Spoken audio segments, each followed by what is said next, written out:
സ്വത്ത് തർക്കത്തെ തുടർന്ന് ഇടുക്കി ചീനിക്കുഴിയിൽ മകനെയും മകന്റെ ഭാര്യയെയും 2 കൊച്ചുമക്കളെയും തീകൊളുത്തി കൊലപ്പെടുത്തിയ കേസിലെ പ്രതിക്ക് വധശിക്ഷ. പ്രതി ചീനിക്കുഴി ആലിയക്കുന്നേൽ ഹമീദിനെയാണ് വധശിക്ഷയ്ക്ക് വിധിച്ചത്.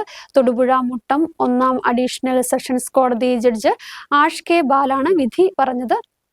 സ്വത്തുതർക്കത്തെ തുടർന്ന് ഇടുക്കി ചീനിക്കുഴിയിൽ മകനെയും മകന്റെ ഭാര്യയെയും 2 കൊച്ചുമക്കളെയും തീകൊളുത്തി കൊലപ്പെടുത്തിയ കേസിലെ പ്രതിക്ക് വധശിക്ഷ. പ്രതി ചീനിക്കുഴി ആലിയക്കുന്നേൽ ഹമീദിനെയാണ് വധശിക്ഷയ്ക്ക് വിധിച്ചത്. തൊടുപുഴ മുട്ടം 1-ാം അഡീഷണൽ സെഷൻസ് കോടതി ജഡ്ജ് ആഷ് കെ ബാലാണ് വിധി പറഞ്ഞത്. 2022 മാർച്ച് 19 ശനിയാഴ്ച പുലർച്ചെ 12:30 ആലിയക്കുന്നേൽ വീട്ടിൽ ഹമീദ് അരുങ്കൊല നടത്തിയത്. മകൻ മുഹമ്മദ് ഫൈസൽ, മകന്റെ ഭാര്യ ഷീബ, പെൺമക്കളായ മെഹ്റിൻ, അസ്ന എന്നിവരെ ജനൽ വഴി കിടപ്പുമുറിയിലേക്ക് പെട്രോൾ നിറച്ച കുപ്പിയെറിഞ്ഞ് തീകൊളുത്തി കൊലപ്പെടുത്തുകയായിരുന്നു. അർദ്ധരാത്രി ഫൈസലും ഭാര്യയും മക്കളും ഉറങ്ങിയെന്ന് ഉറപ്പാക്കിയ ശേഷം കിടപ്പുമുറിയുടെ വാതിൽ പുറത്തുനിന്ന് പൂട്ടി 2 പെട്രോൾ കുപ്പികൾ തീകൊളുത്തി ജനൽ വഴി അകത്തേക്ക് എറിയുകയായിരുന്നു. നിലവിളിയും പൊട്ടിത്തെറി ശബ്ദവും കേട്ട് ഉറക്കമുണർന്ന് ഓടിയെത്തിയ അയൽവാസികൾക്ക് അകത്തേക്ക് കടക്കാനായില്ല. 4 പേരും മുറിക്കുള്ളിൽ വെന്തു മരണപ്പെടുകയായിരുന്നു. ഹമീദിനെ പോലീസ് സംഭവ ദിവസം തന്നെ അറസ്റ്റ് ചെയ്തിരുന്നു. പ്രോസിക്യൂഷനു വേണ്ടി എം സുനിൽ മഹേശ്വരൻ പിള്ള ഹാജരായി. പ്രോസിക്യൂഷൻ 71 സാക്ഷികളെയും പ്രതിഭാഗം 3 സാക്ഷികളെയും വിസ്തരിച്ചു. തെളിവായി പ്രോസിക്യൂഷൻ 137 ഡോക്യുമെന്റ്സും കോടതിയിൽ ഹാജരാക്കി.